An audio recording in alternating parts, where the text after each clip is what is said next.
here. Okay, Chris is here. He's a little bit early. We will go ahead and get started with questions. Again, if you have a question, please raise your hand visibly so we can see it. Our microphone people will get the microphone to you. Anybody want to open with a question? Okay, on the left side. Bree Andrews, WBRZ in Baton Rouge. Chris, we know you dealt with an injury last year, and your career hasn't gone as smooth as you might have liked, but what are you most excited about this season, hopefully being able to play a full season fully healthy? I would say I'm really just excited to see what I could do. Obviously, everybody knows that I've been injured in the past, and I plan to keep that in the past. And I don't question what God has planned for me. So whatever he has planned for me moving forward, I have full faith in him, so yeah. Go right here in the front row.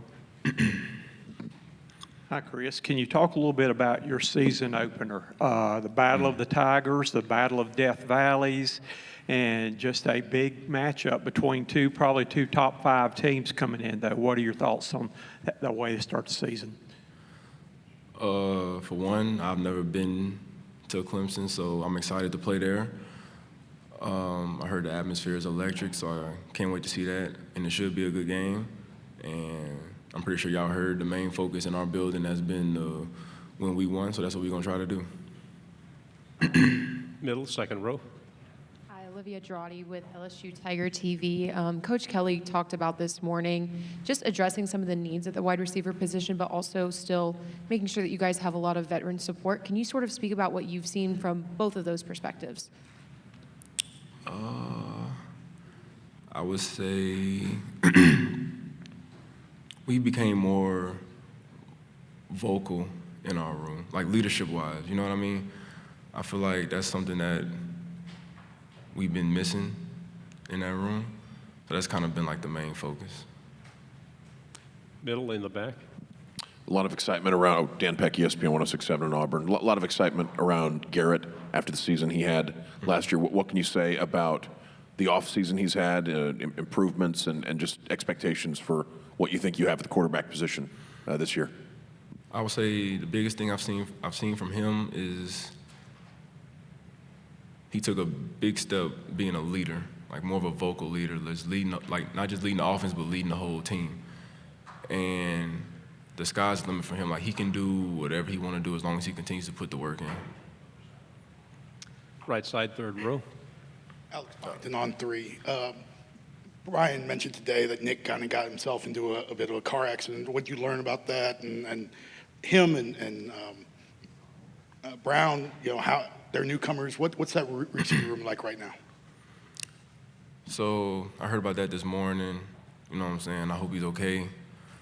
But adding them to the room is not going to do anything but, how do I want to say this, make us more dynamic, right? Said this in previous interviews. You would think it would cause problems, but it's not because we have so many weapons. Like you try to put emphasis on one of us, you still got to worry about 2 others, right? And if you somehow find a way to guard 2 of us, you still got a third you got to worry about. So. Left side, second row. Jacques Doucet, WAFB in Baton Rouge. You're from Zachary. Was LSU always the dream? Are you living your dream right now?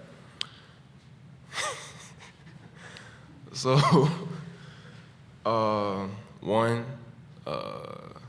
ain't think I'd be playing football right now. I thought I'd be hooping, but that was short-lived.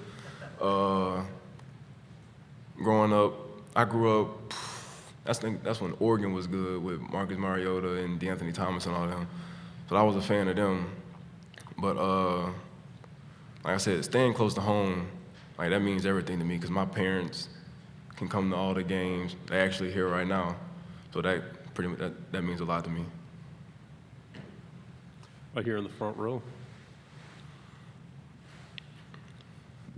Dick Cox with Lindy Sports and Cox Sports Broadcasting.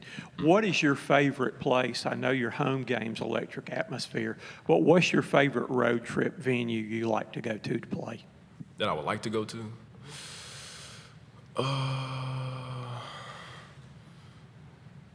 Ole Miss. That one was a little personal for me. Cause back in 23, I had the chance to win that game. It didn't work out like that, so that'll probably be one I would like to go back to. Middle, the back. Can you preview the rest of the receiver room for us and let us know sort of what else LSU has to offer at receiver? We're gonna be really dynamic, very explosive. Really just that you're gonna see a whole bunch of dances, a whole lot of celebrations. Yeah. Tyler Shaw with KBTX in College Station. One of the transfers is tight end Donovan Green. I don't know how much you've gotten to know him, but kind of what is he like, and watching him practice, kind of what do you feel like he will bring to the team? I think he's gonna be just like the majority of our tight end room. He's gonna be very versatile. He's gonna bring a lot to the team. He's gonna bring that energy. Left side. You brought it up. I don't know if we've ever talked to you about it, but 2023 Ole Miss, you had your hands on the ball and you felt like you could have had it. Is that something that you've motivated you or worked on in your career? It's definitely something that it's been in the back of my mind ever since it happened. 'Cause I didn't just drop that one. I dropped the one earlier in the game too. And I don't remember the final score to that game, but like just think if I catch those two, that's a different game. More than likely, that's a different season. You know what I mean? So, like I said, that's something that's been in the back of my mind for a hot minute. Middle, in the back. What can you say about playing for Coach Kelly and anything that might surprise folks about Coach Kelly they don't get to see that maybe you're familiar with from your time with him? I would say he wants what's best for his players. Like that's been his main thing. Like he wants what's best for us, and he's gonna push us to be our best. And the one thing I think that people don't really know about him is he cracks a lot of jokes, like a bunch of them. What's it like scoring a touchdown in front of the student section or that end of the field? I ain't gonna lie, that's a different feeling right there. Just like those are people you go to school with, they see you around campus, you probably know some of them, so yeah.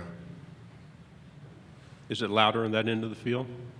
Most definitely, yeah. Because I scored mine the opposite end zone, so I didn't get to score in front of the student section. Front row. What's the most important thing you want people to know about you?